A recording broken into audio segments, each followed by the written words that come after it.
4 দশক ধরে দুবাই ছিল মধ্যপ্রাচ্যের ঝড়ের মাঝেও এক নিরাপদ দ্বীপ। কিন্তু একটি ক্ষেপণাস্ত্র হামলাই কি সেই অভেদ্য নিরাপত্তার গল্প বদলে দিল? মধ্যপ্রাচ্যে উত্তেজনা নতুন কিছু নয়, তবে সম্প্রতি ইরানের ক্ষেপণাস্ত্র হামলা সংযুক্ত আরব আমিরাতের প্রাণকেন্দ্র দুবাইকে সরাসরি নাড়া দিয়েছে। যে শহরটি এতদিন আঞ্চলিক অস্থিরতার মাঝেও স্থিতিশীলতার প্রতীক ছিল, সেখানে প্রথমবারের মতো দেখা গেল বড় ধরনের নিরাপত্তা ভাঙন। হামলার পর সাময়িকভাবে বন্ধ হয়ে যায় দুবাই ইন্টারন্যাশনাল এয়ারপোর্ট, বিশ্বের অন্যতম ব্যস্ত বিমানবন্দর। হাজার হাজার যাত্রী আটকা পড়েন, আন্তর্জাতিক ফ্লাইট সূচিতে সৃষ্টি হয় বিশৃঙ্খলা। শুধু আকাশপথ নয়, সমুদ্রপথেও ধাক্কা লাগে। জেবল আলী পোর্টে আগুন লাগার ঘটনা বাণিজ্যিক কার্যক্রমে বড় উদ্বেগ তৈরি করে। এমনকি প্রতিরোধ ব্যবস্থার ক্ষেপণাস্ত্রের ধ্বংসাবশেষ গিয়ে আঘাত হানে বিশ্বখ্যাত বুর্জ আল আরব হোটেলের আশপাশে। প্রতীকী এই স্থাপনায় ক্ষতি দুবাইয়ের নিরাপত্তা ইমেজে গভীর প্রভাব ফেলেছে।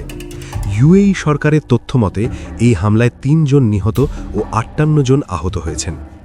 অর্থনৈতিক ক্ষেত্রেও প্রভাব ছিল তাৎক্ষণিক।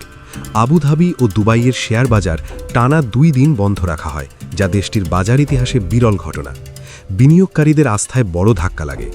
দুবাইয়ের ভৌগোলিক অবস্থান সবসময়ই কৌশলগত।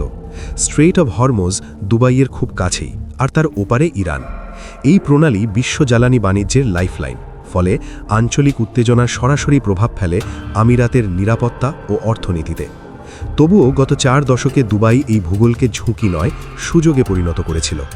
লেবাননের গৃহযুদ্ধ, আরব বসন্ত, সিরিয়া সংকট, এমনকি ইউক্রেন যুদ্ধ, প্রতিটি অস্থিরতার সময় বিপুল পরিমাণ ধনী পরিবার ও আন্তর্জাতিক বিনিয়োগকারী দুবাইয়ে আশ্রয় নিয়েছেন। ১৯৮০ সালে যেখানে দেশের জনসংখ্যা ছিল প্রায় ১০ লাখ, ২০২৪ সালে তা বেড়ে দাঁড়িয়েছে ১,১০ লাখে। গেল বছর রেকর্ড ৯,৮০০ কোটিপতি ইউএইতে স্থায়ীভাবে বসবাস শুরু করেছেন। দুবাই শুধু পর্যটনের শহর নয়, এটি একটি আর্থিক হাব। দুবাই ইন্টারন্যাশনাল ফাইন্যান্সিয়াল সেন্টারে বর্তমানে ২৯০টিরও বেশি ব্যাংক, ১০২টি হেজ ফান্ড এবং ৫০০টিরও বেশি ওয়েলথ ম্যানেজমেন্ট প্রতিষ্ঠান কার্যক্রম পরিচালনা করছে। কিন্তু সাম্প্রতিক হামলা সেই আস্থার ভিত নাড়িয়ে দিয়েছে। একটি স্থানীয় বিনিয়োগ প্রতিষ্ঠান ইতিমধ্যে নতুন তহবিল সংগ্রহ বন্ধ করে ছাঁটাই পরিকল্পনা শুরু করেছে। আন্তর্জাতিক বেসরকারি ব্যাংকগুলো তাদের কার্যক্রমের পরিধি পুনর্বিবেচনা করছে। সোনার বারের চাহিদা অস্বাভাবিকভাবে বেড়ে গেছে, যা বিনিয়োগকারীদের নিরাপদ সম্পদে ঝোঁকার ইঙ্গিত দেয়। বিশ্লেষকদের মতে শারীরিক ক্ষয়ক্ষতির চেয়ে বড় সমস্যা হল মনস্তাত্ত্বিক প্রভাব। আন্তর্জাতিক মূলধন অত্যন্ত গতিশীল। নিরাপত্তা নিয়ে প্রশ্ন উঠলেই তা বিকল্প গন্তব্যের দিকে সরে যেতে পারে, যেমন সিঙ্গাপুর বা লন্ডন। দুবাই এতদিন নিজেকে মধ্যপ্রাচ্যের ব্যতিক্রম হিসেবে উপস্থাপন করেছে, কিন্তু একটি ক্ষেপণাস্ত্র হামলাই দেখিয়ে দিল ভূ রাজনীতি থেকে পুরোপুরি বিচ্ছিন্ন থাকা সম্ভব নয়।